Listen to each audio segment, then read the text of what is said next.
এর আগের দিন আমি আপনাদের সাথে শেয়ার করেছিলাম কাঁচা আমের টক ঝাল আচারের রেসিপি। তবে আজকে শেয়ার করছি কাঁচা আমের মিষ্টি আচারের রেসিপি। খুবই সহজ পদ্ধতিতে আজকে এটা তৈরি করে দেখাবো, আর এটা আপনারা সারা বছরের জন্য সংরক্ষণ করে রাখতে পারেন।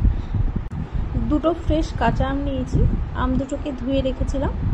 এবার খোসাটাকে ছুরির সাহায্যে কেটে নিচ্ছি। কাঁচা আম শেষ হওয়ার আগে এই মিষ্টি আচারটা বানিয়ে স্টোর করে রাখুন, তাহলে অনেক দিন পর্যন্ত এই আচারটা খেতে পারবেন। আমের খোসাটাকে কেটে নেওয়ার পর কিন্তু আমটাকে আর ধোবো না, কারণ যদি আমের মধ্যে একটুকু জল থাকে তাহলে আচারটা খুব তাড়াতাড়ি খারাপ হয়ে যেতে পারে। তাই আমটাকে প্রথমেই ভালো করে ধুয়ে নিয়ে তারপর কেটে নিতে হবে। তো আমি এই সাইজেরই রাখছি আমের টুকরোগুলো। আমের টুকরোগুলো যদি একটু বড় থাকে তাহলে আমটা গলে না, আর গোটা থাকে, খেতেও ভালো লাগে আচারটা। আটির অংশের দিকেরটা ফেলে দিলাম। এবার অন্যদিকে কড়াই বসিয়ে দিয়ে দিচ্ছি 1 কাপ চিনি।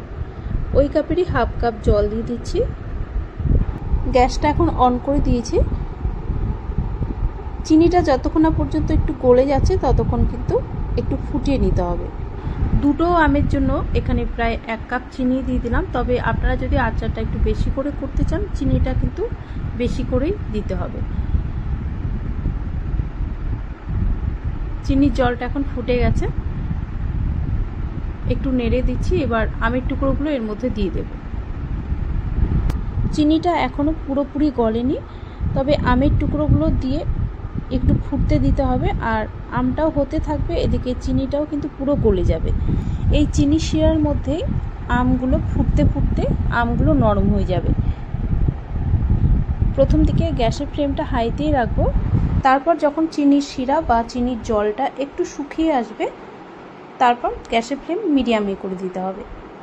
তো এইভাবে একটু পরপর নেড়ে চেড়ে দিতে হবে। আর এই সময় অল্প একটু লবণও দিয়ে দিচ্ছি, প্রায় ছোটো হাফ চামচের থেকে একটু কম দিয়ে দিচ্ছি লবণ। এইভাবে এটা হতে দিয়েছিলাম প্রায় এখন 15 মিনিট হয়ে গেছে। আর দেখুন জলটাও অনেকটা শুকিয়ে গেছে, আর আমগুলো নরম হয়ে গেছে। এই যে চিনির জলটা আছে এটা আরও একটু শুকিয়ে নিতে হবে, মানে একটু আঠালো যতক্ষণ না পর্যন্ত হয়ে যাচ্ছে ততক্ষণ এটাকে হতে দিতে হবে। অন্যদিকে আরেকটা কড়াই বসিয়ে দিয়েছি। কড়াইতে দিয়ে দিচ্ছি ছোটো হাফ চামচ গোটা ধনে, দিয়ে দিচ্ছি ছোটো হাফ চামচ গোটা জিরে, ছোটো হাফ চামচ গোটা মৌরি দিয়ে দিচ্ছি। মশলাগুলো লো ফ্লেমে 30 থেকে 40 সেকেন্ড একটু ভেজে নিচ্ছি, খুব বেশি ভাজবো না।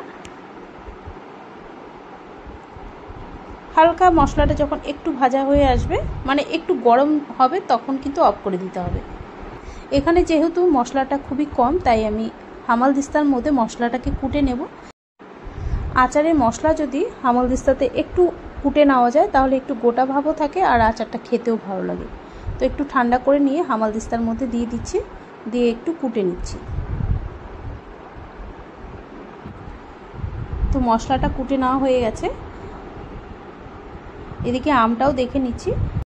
ওপরের দিকে যে একটা নোংরা ফেনার মতো দেখা যাচ্ছে, এটা কিন্তু চিনিরই নোংরা। তো এটা আমি ওপর থেকে একটু তুলে ফেলে দিচ্ছি। চিনির শিরা অনেকটাই ঘন হয়ে গেছে, তবে আরও একটু শুকিয়ে নিতে হবে। আর এই সময় আমি এর মধ্যে দিয়ে দেব ছোটো হাফ চামচ লঙ্কার গুঁড়ো। একটু ঝাল হলে আচারটা খেতেও ভালো লাগবে, আর একটা কালারও আসবে সুন্দর। ছোটো হাফ চামচ লঙ্কার গুঁড়ো দিয়ে দিলাম, আর দিয়ে দিচ্ছি বিট লবণ। ছোটো হাফ চামচের থেকে একটু কম দিয়ে দিচ্ছি বিট লবণ। আচারের মধ্যে যদি একটু বিট লবণ দেওয়া যায়, আচারের স্বাদ কিন্তু দ্বিগুণ বেড়ে যায়। আর যে মশলাটা কুটে নিয়েছিলাম সেই মশলাটাও দিয়ে দিলাম, দিয়ে এবার ভালো করে মিশিয়ে নিচ্ছি। আচারটা এইভাবে তৈরি করে আপনারা নর্মালি যে কোনো জায়গায় রেখে দিতে পারেন। সেক্ষেত্রে আচারটা খুব একটা বেশি দিন ভালো থাকবে না, তাই এটা যাতে অনেক দিন পর্যন্ত ভালো থাকে সেই কারণে আমি এর মধ্যে বড় 1 চামচ ভিনিগার মিশিয়ে দিলাম। এখানে অল্প করে আচারটা তৈরি করলাম, তবে বেশি করে আচারটা যদি তৈরি করা হয় তাহলে ভিনিগারটা দিতেই হবে, তাহলে আচারটা অনেক দিন পর্যন্ত ভালো থাকবে।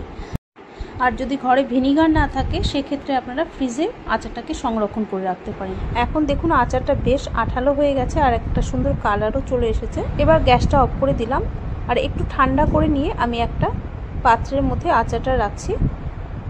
অল্প করেই বানিয়েছি বলে আমি এই পাত্রের মধ্যে রাখছি কাচের, তবে যদি বেশি করে বানান তাহলে পরিষ্কার শুকনো কাচের জারের মধ্যে আচারটাকে ভরে রাখতে হবে। আর যে কোনো আচার যদি কাচের জারের মধ্যে রাখা যায় তাহলে আচারটা অনেক দিন পর্যন্ত ভালো থাকে। নেক্সট আরও নতুন নতুন রেসিপি নিয়ে আসবো, আর তার মধ্যে কিন্তু ব্রেকফাস্টের রেসিপিও থাকবে। আর সেগুলো দেখতে হলে কিন্তু অবশ্যই চ্যানেলটিকে সাবস্ক্রাইব করে রাখতে হবে। সাবস্ক্রাইব করলে চলবে না, পাশে থাকতে হবে। এতটুকুই অনুরোধ আপনাদের কাছে। আজ তাহলে এই পর্যন্তই। আপনারা সবাই ভালো থাকুন। ধন্যবাদ।